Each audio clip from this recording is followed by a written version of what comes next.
Olá pessoal, tudo bem? Bem-vindos aqui ao nosso canal para mais um vídeo.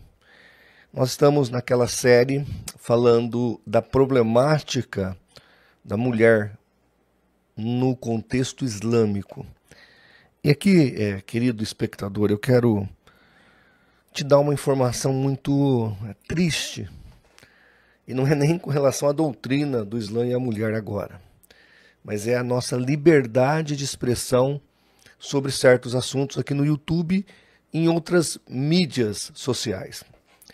Eu não posso falar tudo o que eu sei sobre essa problemática, não posso mostrar certos documentos, revistas, vídeos, porque se eu fizer aqui, o YouTube ou as outras mídias sociais que eu vou divulgar este vídeo, rechaçam, cortam, dizem que estamos quebrando e violando as normativas das redes sociais.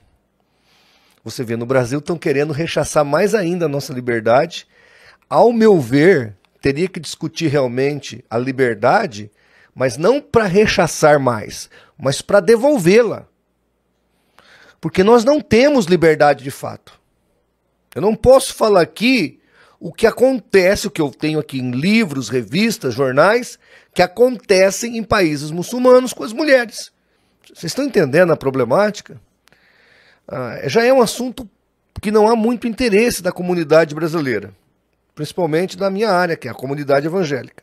E ainda somos rechaçados, somos retalhados pelas próprias mídias sociais. Então eu vou ter que, com muito jeitinho, falar o que eu tenho para falar para você. Hoje nós vamos tratar sobre a questão se o Islã realmente valoriza a mulher. Ou, no Islã, a mulher realmente tem valor? Essa é uma pergunta que eu entendo que todos deveríamos fazer as pesquisas e entender o fato. Qual é o valor que tal religião dá às mulheres? Toda religião deveria se prontificar a dizer e expor o que ela pensa e acha sobre a mulher. Eu entendo que um dos calcanhares de Aquiles da religião islâmica é justamente a mulher. Então, por favor, fique ligado, anote aí as informações que eu vou te passar, que serão muito relevantes. Tá ok? Mas, lembrando, vou falar meio, digamos assim, em códigos. Não vou poder falar tudo. Depois você faz a pesquisa, vai atrás que você vai descobrir os fatos. Mas deixa aqui antes dar os meus recados. Nesse dia 30, às 22 horas, aqui no canal, nós estaremos sorteando brindes e materiais apologéticos aos nossos inscritos lá na plataforma do Apoie-se do CACP.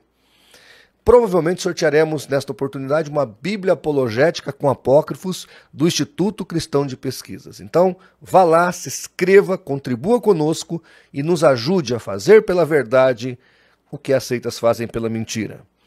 Também usufrua do nosso app para todas as plataformas de celulares.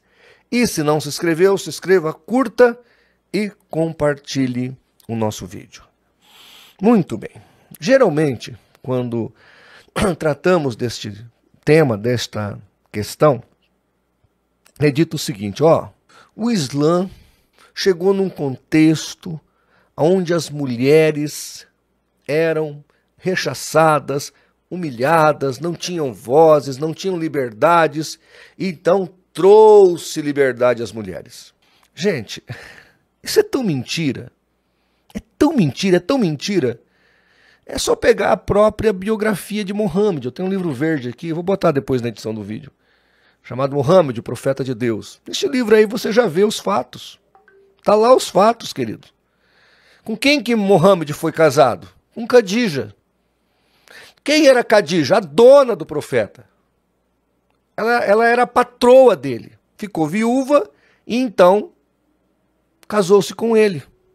Quem mandava? Ela mandava. Inclusive no livro que eu citei aqui já, Maomé e a Ascensão do Islã, o autor ali mostra que na região onde Maomé criou a sua doutrina, já havia poliandria. O que é a poliandria? Eram senhoras matriarcais que tinham mais de um marido, vários maridos. Olha que interessante. E elas mandavam na sociedade. Então essa ideia de que o Islã veio trazer respeito à mulher das Arábias, etc. e tal, isso é conversa para boi dormir, mas assim, uma conversa muito fantasiosa, não tem nada de verdadeiro. Nada de verdadeiro. Aonde o Islã chegou, ele não melhorou a vida das mulheres. Estou repetindo aqui. Aonde o Islã chegou, ele não melhorou a vida das mulheres. Sem contar que além do cristianismo, que já tinha trazido muito respeito à mulher, porque se você observar, quem é que vê Jesus ressuscitado primeiro? Uma mulher. Por quem entrou o Salvador no mundo? Pela mulher. Tá entendendo? Quem levou a primeira mensagem de Cristo? A mulher. Então, quando nós analisamos o Novo Testamento, nós observamos que ele veio dignificar a mulher. Então, lá no Velho Testamento, o pecado entrou pela mulher, mas agora no Novo Testamento, a graça salvadora entrou pela mulher. Quem sustentava o ministério de Cristo? Eram as mulheres. Então, o cristianismo, ele vem restaurar e dignificar a mulher. Veja, Paulo escreveu que o homem não podia bater na mulher e tinha que honrá-la como vaso mais fraco e tinha que amar a sua esposa como Cristo amou a igreja e se entregou por ela. Está lá em Efésios capítulo 5. Isso aí era uma pancada em todas as culturas da sua época. Apesar de existia a questão da mulher grega. Se você quiser saber como é esse contexto, para que se eu te der livro para você ler, que você não vai ler. Então assista o filme Os 300. Naquele filme ali você observa como tinha a autonomia e a autoridade as mulheres gregas. Tá ok? Eu acho que é um filme interessante, baseado em fatos reais, para você entender um pouquinho dessa autonomia da mulher. A mulher romana, então, nem se fala, porque ela tinha o direito. O marido ia para a guerra, não mandava carta, não mandava notícia. Às vezes ele voltava da guerra, tinha um outro homem no lugar dele. Porque ela entrava com o processo de divórcio. Isso está no livro do Paul Johnson. Ela entrava com o processo de divórcio e se divorciava dele. Quando ele chegava, ele só tinha que pegar a carta de divórcio e procurar outra esposa. Então, assim, no direito romano, a mulher já tinha bastante autonomia e desenvoltura. Logo, essa ideia que esses teóricos do Islã tentam passar ou pousar de bons moços, que eles vieram trazer equilíbrio à sociedade, valorizar a mulher, é um engodo, não é verdadeiro. Agora, antes de eu terminar esse vídeo, que nós vamos fazer vários aqui falando dessa temática, olha esta observação. Na cultura islâmica, o nascimento de uma filha era considerado um infortúnio. Mesmo no período civilizado do califado, constatamos que a morte de uma filha na infância era vista como motivo para congratulações, sendo o pai, portanto, poupado de uma possível fonte de risco para sua honra. Gente do céu, olha que barbaridade essa questão dentro do contexto islâmico. Isso mesmo já no califado, que teve um avanço tecnológico, cultural, ainda assim o nascimento de uma filha era um sinal de mau agouro, ainda mais se fosse a primeira. Lembrando que no cristianismo, quando o império começou a ser cristianizado, uma das primeiras decisões, inclusive de Constantino, foi proibir o infanticídio.